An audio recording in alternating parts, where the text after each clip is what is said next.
Assalamualaikum warahmatullahi wabarakatuh. Selamat pagi, selamat siang, selamat sore, dan selamat malam bagi adik-adik maupun saudara-saudara sekalian yang menyaksikan video ini dimanapun Anda berada ya.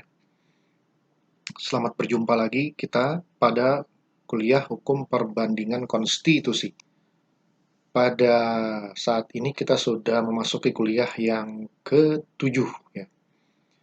Pada kuliah yang ke-7 ini kita akan membahas tentang lembaga legislatif dan lembaga yudikatif Inggris ya.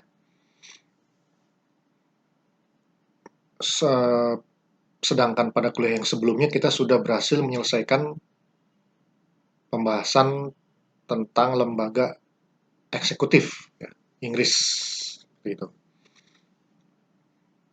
Baik, kita mulai ya.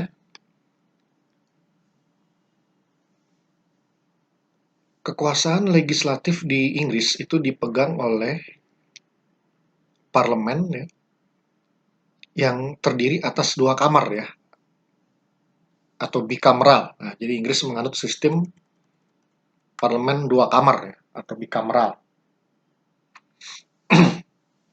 Yang pertama disebut dengan House of Commons, ya, House of Commons, HOC. Ya. House of Commons ini persamaannya kalau di Indonesia itu adalah DPR, ya, Dewan Perwakilan Rakyat.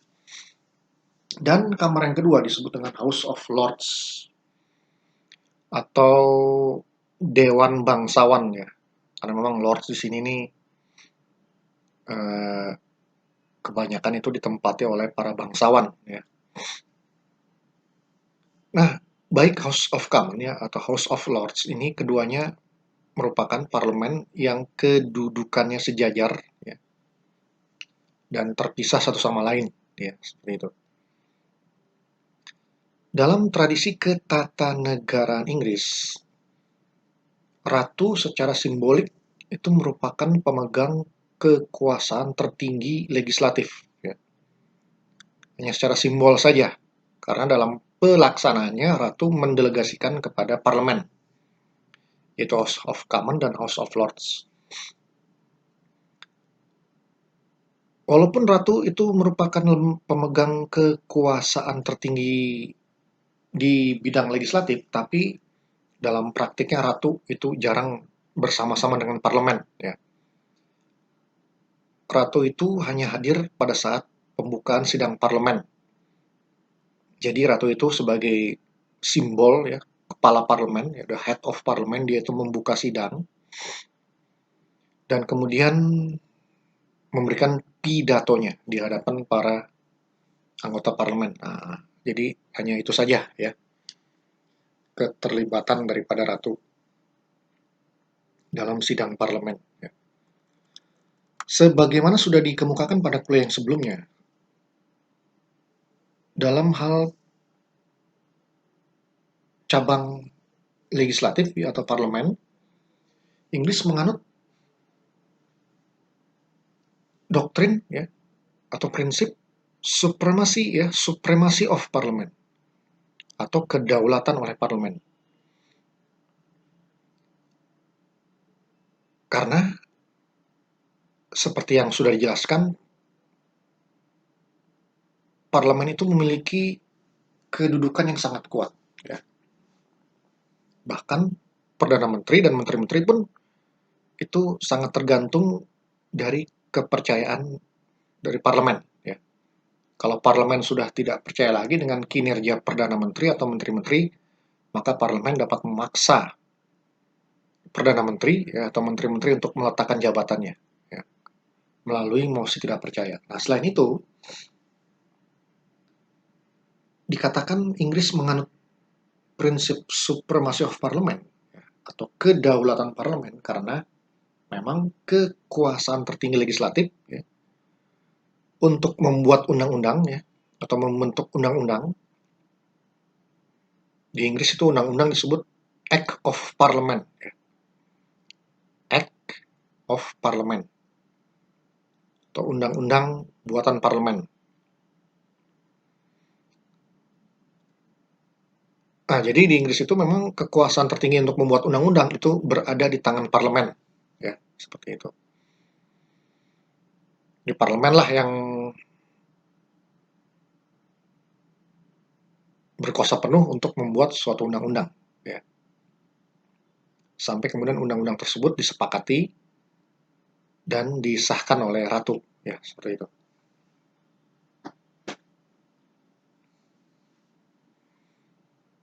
Nah, seperti yang sudah dijelaskan, sistem parlemen Inggris itu menganut dua kamar, ya, atau bicameral yang terdiri atas House of Commons, ya, atau DPR. Nah, kalau House of Commons ini yang pertama ini, ya, House of Commons, ya, atau DPR. Nah, House of Commons ini, ya, dipilih secara langsung oleh rakyat melalui pemilu, ya. Jumlah anggota House of Commons ini ada 650, ya, saat ini yang terbaru, ya. Memang ini jumlahnya suka berubah-ubah, ya. Dulu pernah 630, kemudian 646.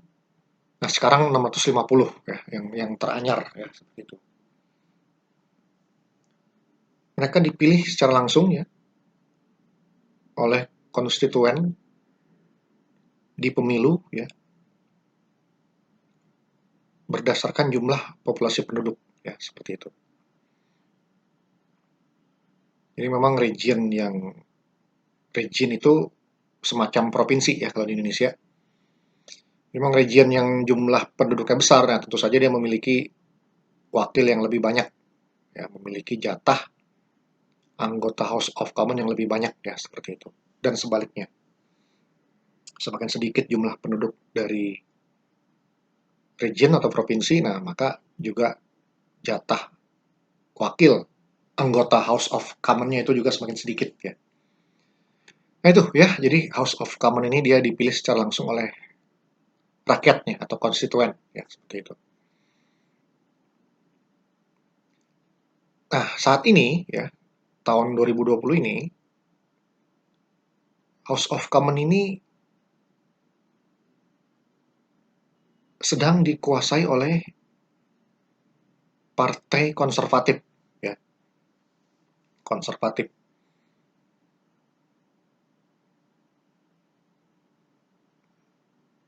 dengan 316 kursi. Nah, jadi sekarang partai konservatif ini memperoleh 316 kursi.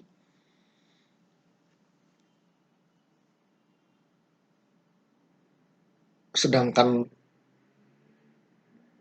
musuh bebuyutannya, ya, Partai Buruh itu sebanyak 259 kursi. Nah, jadi memang di Inggris itu ada dua partai yang dominan, ya, yang saling mengalahkan, ya, saling bersaing, yaitu Partai Buruh dan Partai Konservatif, ya. Saat ini Partai Konservatif yang berkuasa. Nah, sebelumnya juga pernah Partai Buruh, nah itu ganti-gantian, tuh, ya. Yang berkuasa di parlemen itu ganti-gantian antara Partai Konservatif dengan Partai Buruh, ya, seperti itu.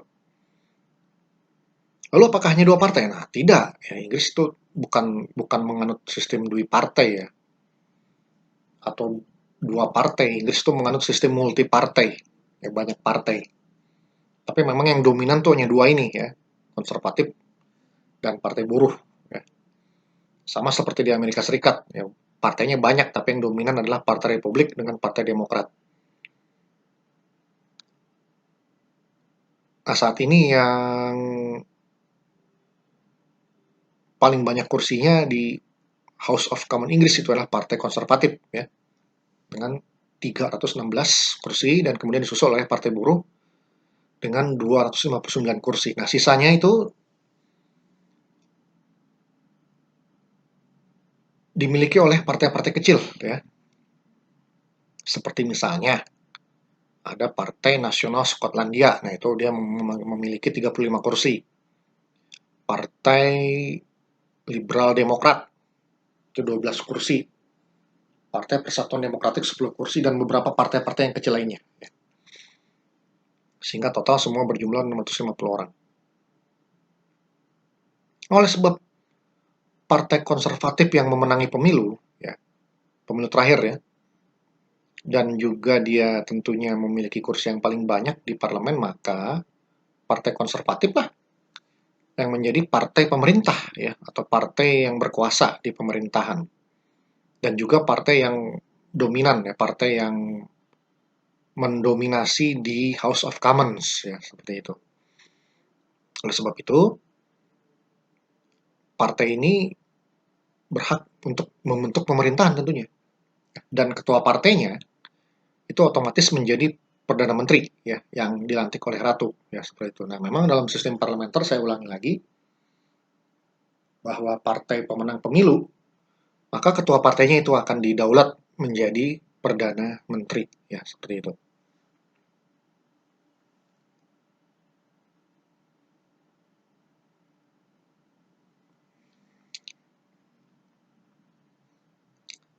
Nah, kemudian Perdana Menteri inilah yang akan menjadi formatur kabinet ya, yang akan membentuk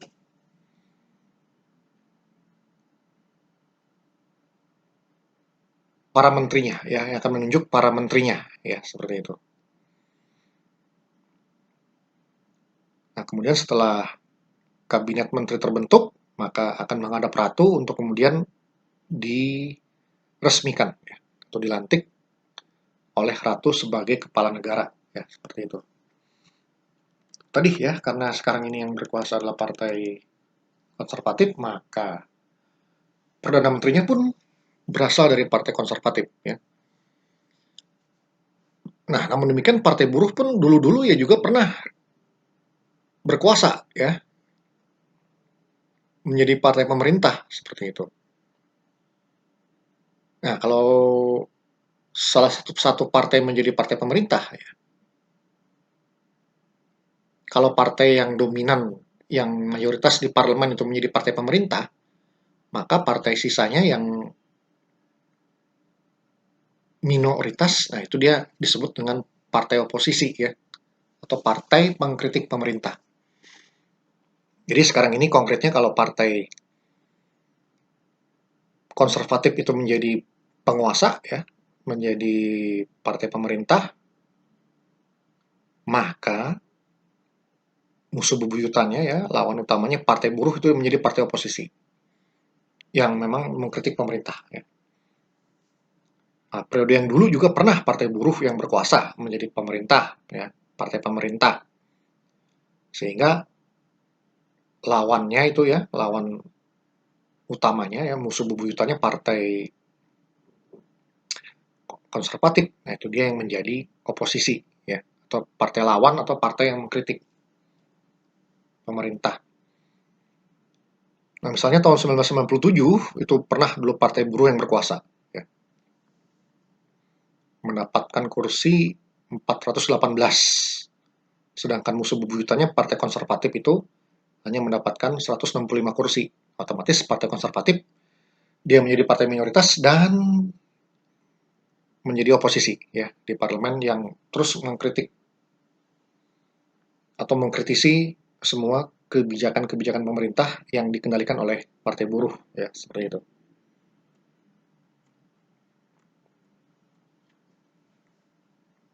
Nah, jadi itu tadi ya, walaupun di Inggris, dalam perpolitikan di Inggris itu hanya dua partai saja yang dominan ya, partai konservatif dan partai buruh, tapi bukan berarti hanya dua partai itu saja di Inggris ya.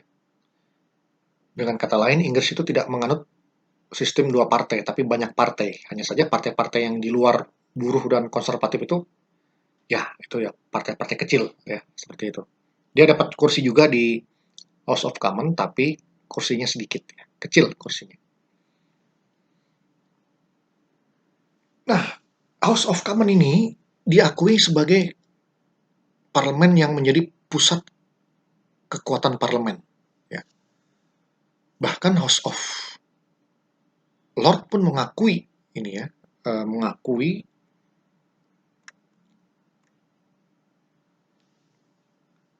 kedudukan kuat daripada House of Commons ini ya.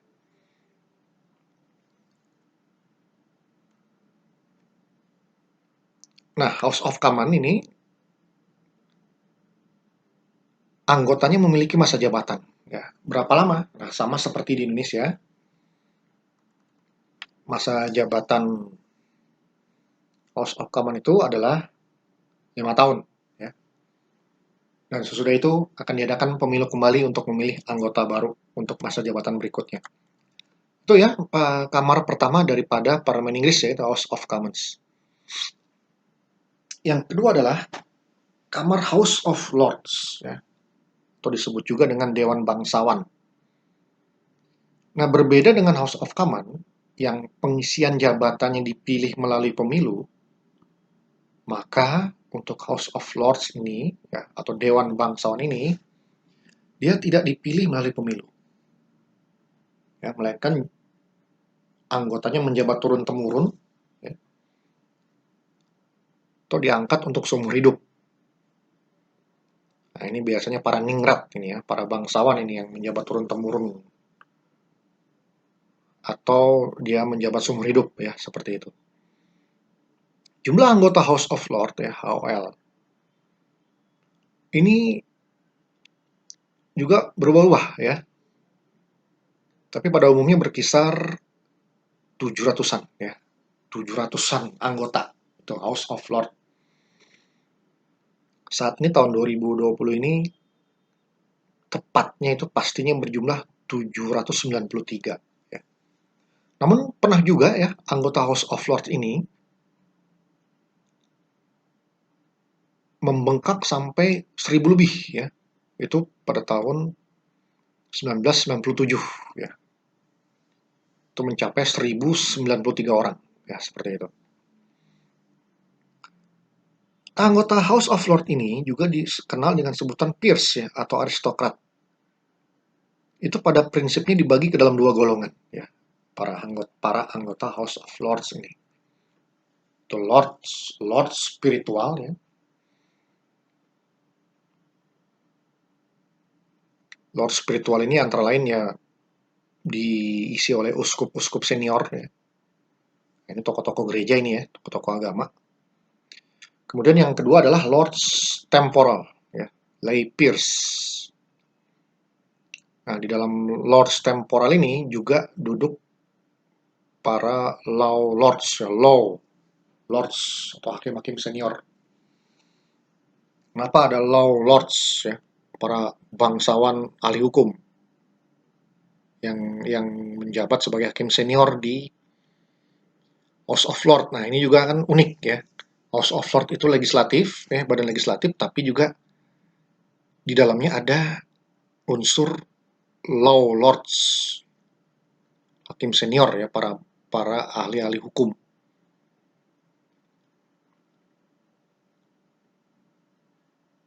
Atau hakim senior. Nah, ini hakim ya, ada jabatan hakim. Nah, ini karena House of Lords juga selain sebagai parlemen, dia juga berfungsi sebagai peradilan tertinggi ya, atau peradilan tingkat akhir, pengadilan tingkat terakhir di kerajaan Inggris ya.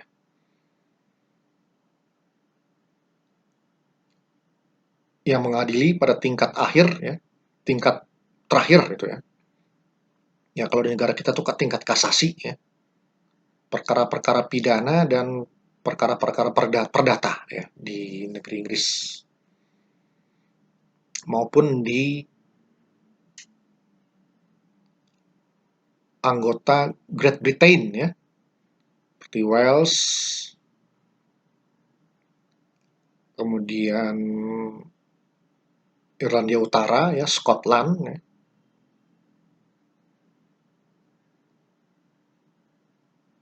Nah, itu dalam hal-hal tertentu dia juga menginduk kepada House of Lords sebagai peradilan tertinggi, peradilan tingkat akhir ya di negeri Inggris. Ya, jangan dilupakan juga ya, karena kan dalam wadah ya, dalam kerangka United Kingdom of Great Britain ya, di mana selain Inggris juga Ada anggota yang lain yaitu Wales, ya, Scotland, dan Irlandia Utara. Nah, ketiga negara yang disebut terakhir ini ya mereka juga dalam hal tertentu tetap menginduk kepada Inggris ya. Sehingga dalam hal bidang peradilan juga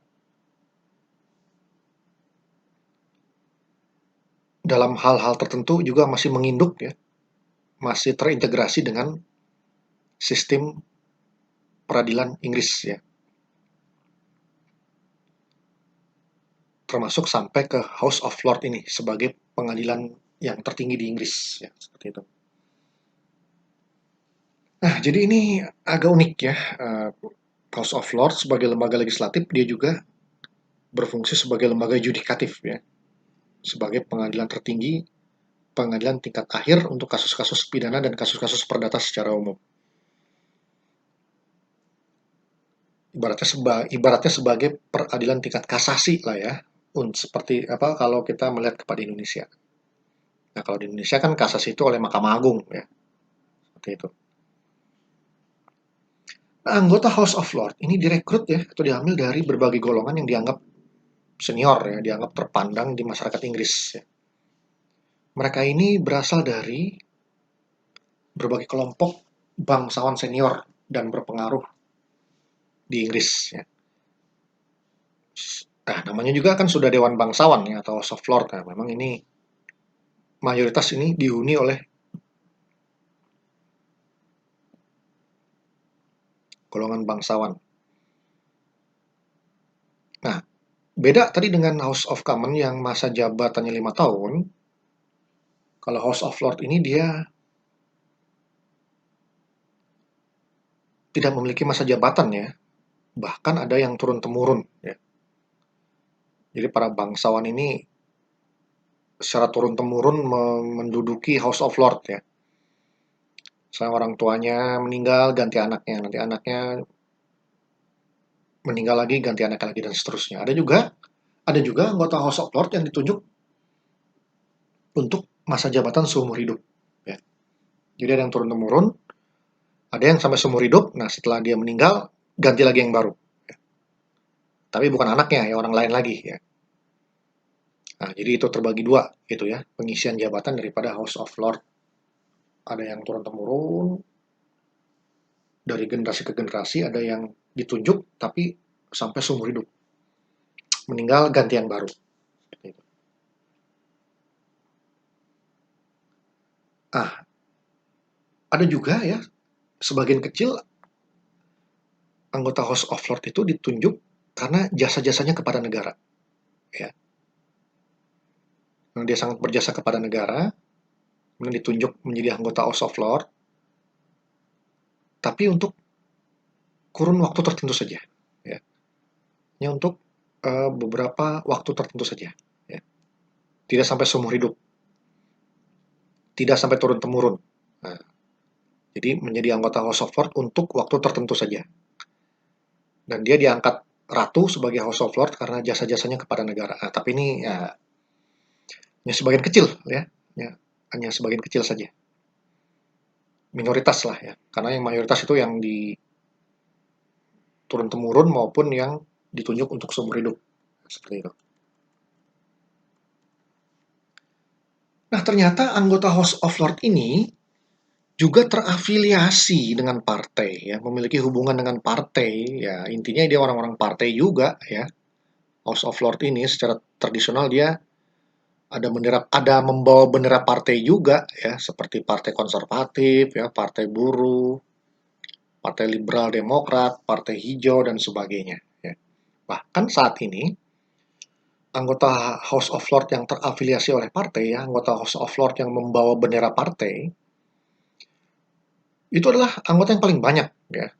Ya, jadi pada akhirnya tetap partai juga yang paling banyak bercokol di House of Lords ya, seperti itu.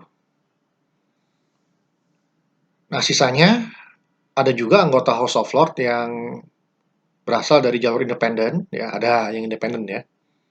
Yang perseorangan itu tadi ya, salah satunya yang tadi itu yang diangkat menjadi anggota House of Lords karena jasa-jasanya kepada negara ya, untuk masa jabatan tertentu. Dan ada juga anggota House of Lords dari kalangan rohaniawan ya, seperti itu. Tapi tetap yang paling dominan adalah anggota House of Lords dari partai-partai ya. Nah, yang lagi-lagi yang menjadi partai utamanya adalah partai konservatif dan partai buruh. Yang paling banyak ya perwakilannya di House of Lords. Sisanya partai-partai yang lain, yaitu partai-partai kecil.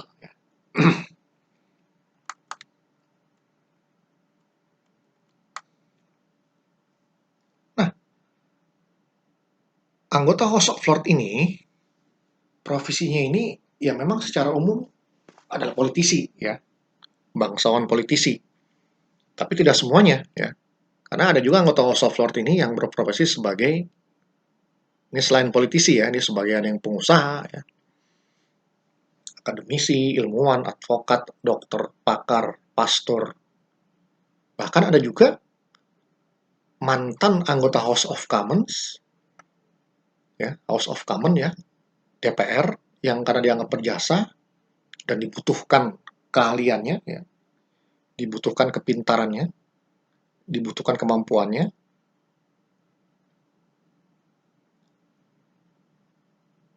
dan kemudian diangkat menjadi anggota House of Lords ya, oleh Ratu. Bahkan ada juga mantan-mantan Perdana Menteri ataupun mantan menteri yang juga diangkat menjadi anggota House of Lords karena pertimbangan dia masih dibutuhkan negara, pemikiran-pemikirannya ya masih dibutuhkan negara karena dianggap layak ya, memiliki kompetensi yang sangat bagus dan dianggap dapat memberikan kontribusi positif bagi perkembangan negara Inggris ya, seperti itu.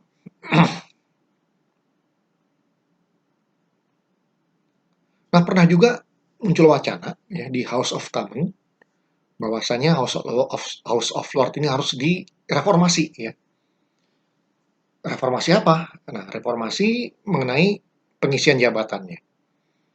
Nah, tadi kan sudah dijelaskan House of Lords ini pengisian jabatannya ini adalah melalui jalur bangsawan yang secara turun-temurun ya, dan kemudian diangkat untuk masa jabatan seumur hidup ya. Nah, pada tahun 2007 itu pernah diambil sebuah kebijakan ya atau keputusan di House of Commons bahwa anggota House of Lords itu tidak lagi pengisian jabatannya secara turun-temurun atau diangkat untuk seumur hidup, tetapi harus juga dipilih melalui pemilu. Nah, apakah itu 100% dipilih melalui pemilu? Ya kalau House of Commons itu kan 100% ya dipilih melalui pemilu. Atau 80%-nya dipilih melalui pemilu. Sisanya 20% diangkat.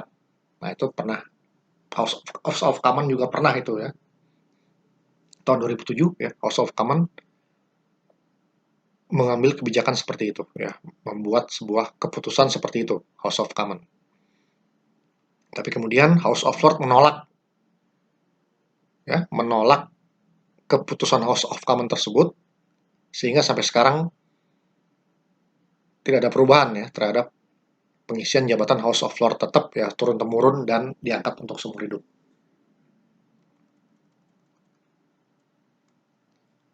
Baik, kemudian apa tugas-tugas daripada House of Commons dan House of Lords? Ya pada prinsipnya mereka berdua ini kan lembaga legislatif ya. Lembaga legislatif sehingga tentu ada tugas-tugas yang dilakukan secara bersama. Baik House of Commons maupun House of Lords ya. Yang pertama adalah tugas dan kewenangan di bidang legislasi. Nah, ini tentu merupakan tugas bersama daripada House of Commons dan House of Lords ya. Legislasi ini adalah pembentukan undang-undang ya. Nah, di Inggris itu kan undang-undang dibuat oleh parlemen. Sehingga undang-undang di Inggris itu disebut dengan Act of Parliament. Ya. Act of Parliament atau undang-undang buatan parlemen. Nah, pengusulan suatu rancangan undang-undang itu bisa berasal dari House of Commons atau bisa dari House of Lords. Nah, pembahasannya ya, pembahasan suatu rancangan undang-undang, ya tadi pengusulan, kemudian pembahasannya ya, pembahasan suatu rancangan undang-undang itu haruslah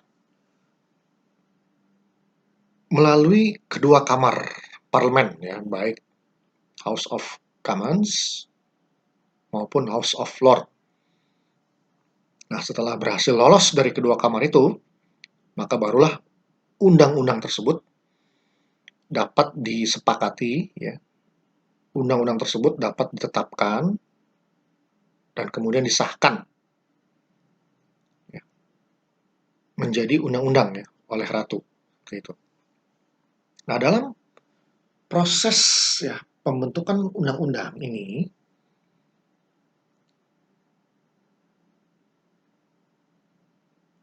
suatu rancangan undang-undang yang dibahas atau diproses di House of Commons maupun House of Lords, ya, ini pada prinsipnya House of Lords ini dia menjalankan peran tambahan ya dari House of Commons ya. Jadi maksudnya itu House of Lords ini dia lebih kepada fungsi korektif.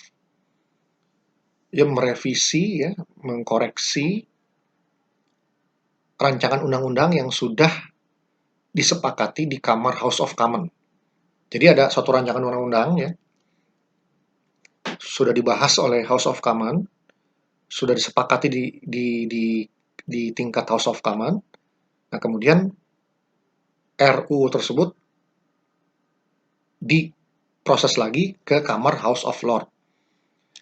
Nah, House of Lords ini dia lebih kepada fungsi untuk mengkorektif ya, mengkoreksi, merevisi rancangan undang-undang yang sudah dihasilkan oleh House of Commons ya. Terutama House of Lords ini dia mengkritisi, merevisi atau mengkoreksi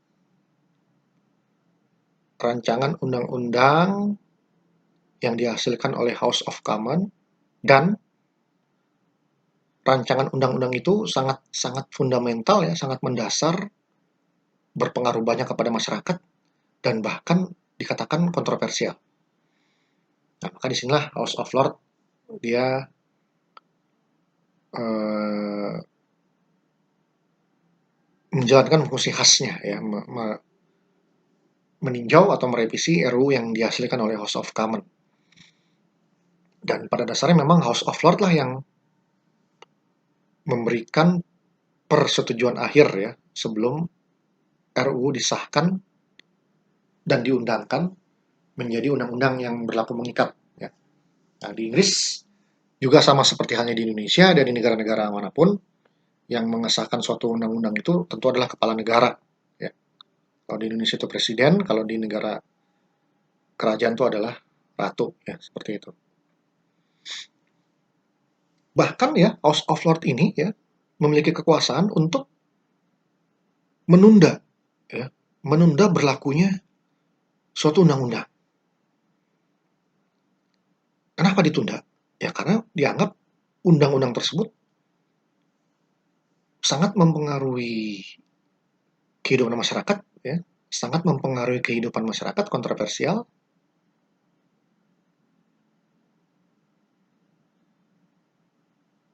dan cenderung kontroversial, ya, sehingga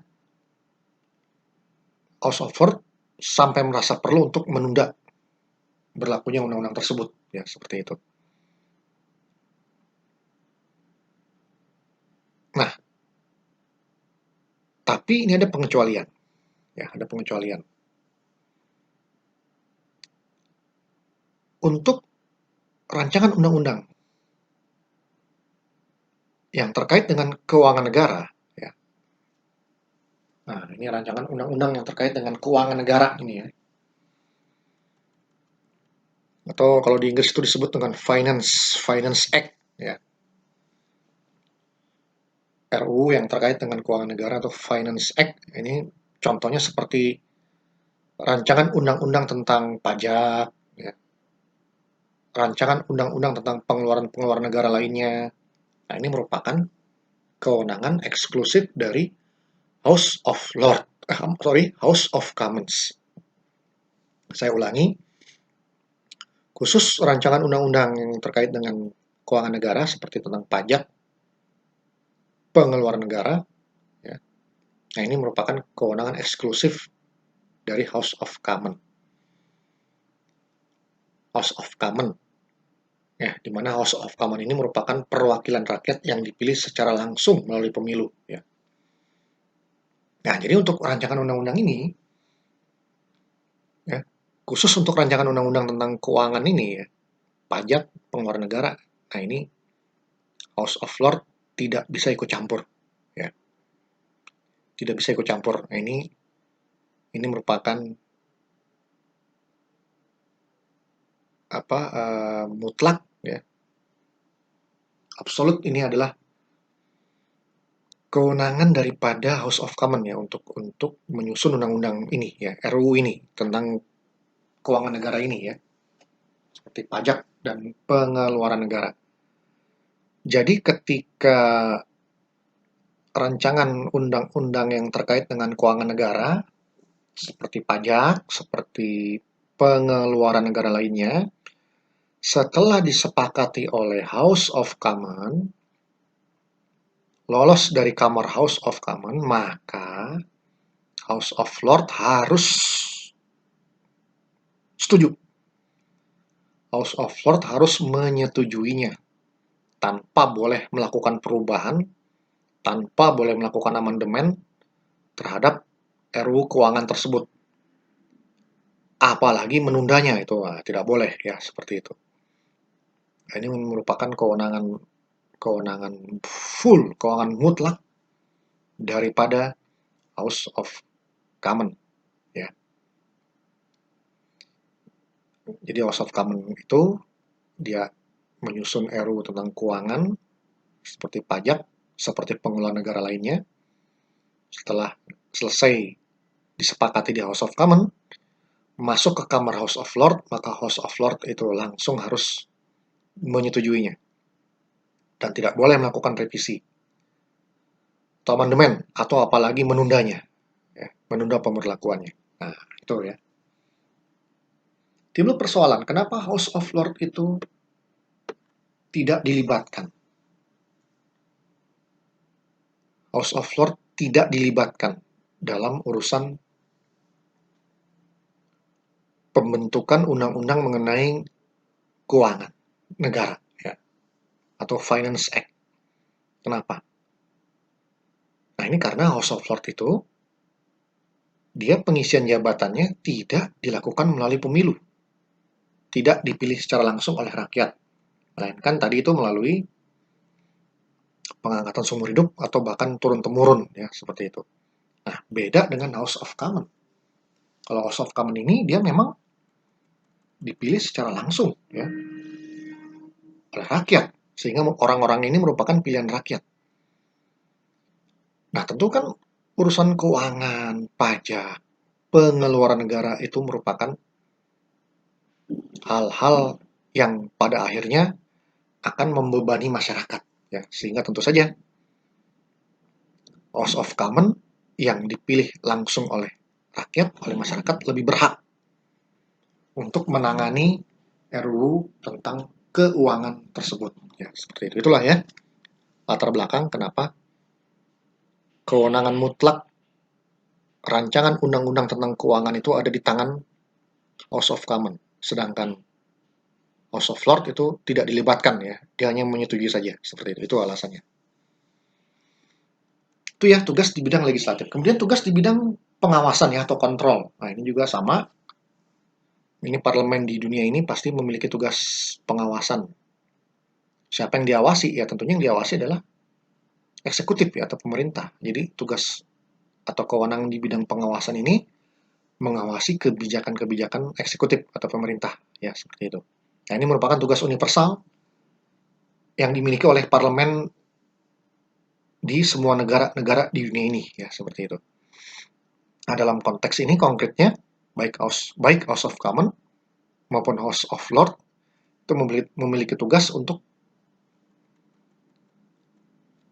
mempertanyakan, bahkan mengkritik, juga meminta penjelasan terhadap kebijakan-kebijakan pemerintah atau eksekutif, ya, dalam hal ini Perdana Menteri dan Menteri-Menteri, di mana kebijakan-kebijakan eksekutif ini berpengaruh mendasar atau berpengaruh besar bagi masyarakat, ya. Atau bisa juga dia kebijakan ini kalau nanti diterapkan akan membebani masyarakat, seperti itu. Nah, ini House of Commons dan House of Lords ini berhak ya untuk menanyakan atau mengkritik. Nah, kalau di Indonesia ini DPR juga punya ya seperti ini ya, yang disebut dengan hak interpelasi. Hak untuk meminta keterangan kepada pemerintah terhadap kebijakan-kebijakan pemerintah yang mendasar dan berpengaruh signifikan bagi masyarakat, ya seperti itu. Nah, itu tadi di atas itu tugas-tugas bersama ya, tugas-tugas yang dimiliki baik oleh House of Lords dan House of Commons. Nah, selain itu ada juga tugas-tugas yang spesifik yang hanya dimiliki oleh masing-masing kamar. Jadi maksudnya tugas ini hanya dimiliki oleh House of Commons dan juga dimiliki hanya oleh House of Lords ya. Nah, seperti yang juga tadi kita sudah bicarakan di atas maupun di kuliah sebelumnya, bahwa parlemen itu memiliki hak untuk mengeluarkan mosi tidak percaya kepada Perdana Menteri dan Menteri-Menteri ya, apabila dianggap kinerja Perdana Menteri ini ataupun Menteri-Menteri itu sudah tidak bisa dipercaya lagi ya oleh parlemen. Sehingga parlemen memutuskan mengeluarkan instrumen mosi tidak percaya yang kemudian berimbas kepada bubarnya pemerintahan, ya, bubarnya Perdana Menteri dan Menteri-Menteri atau bubar atau jatuhnya Perdana Menteri dan Menteri-Menteri. Ya.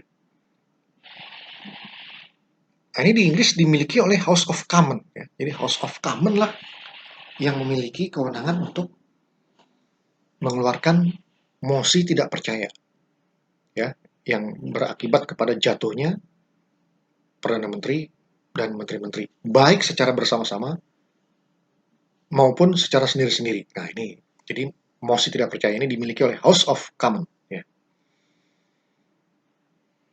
Nah, dalam bahasa Inggris, mosi tidak percaya ini disebut dengan vote of no confidence. Ya, seperti itu. Nah, sementara itu, House of Lords, nah ini juga sudah dijelaskan tadi, selain sebagai legislatif, House of Lords ini juga memiliki fungsi yudikatif, ya, yaitu dia sebagai pengadilan tingkat terakhir bagi kasus-kasus pidana dan kasus-kasus perdata yang terjadi di Inggris. Ya. Dalam hal tertentu juga yang terjadi di anggota Great Britain, ya, Scotland, Wales, dan Irlandia Utara. Ya. Nah itu, House of Lords dia menjadi pengadilan tingkat akhir. Nah ini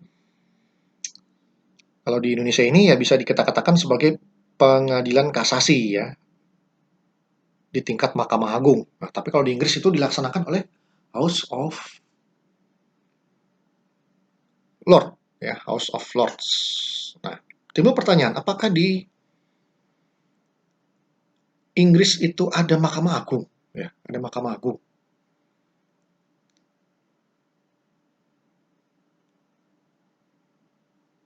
Seperti halnya di negara kita Indonesia. Nah, ternyata kalau kita gali itu ya, dalam literatur,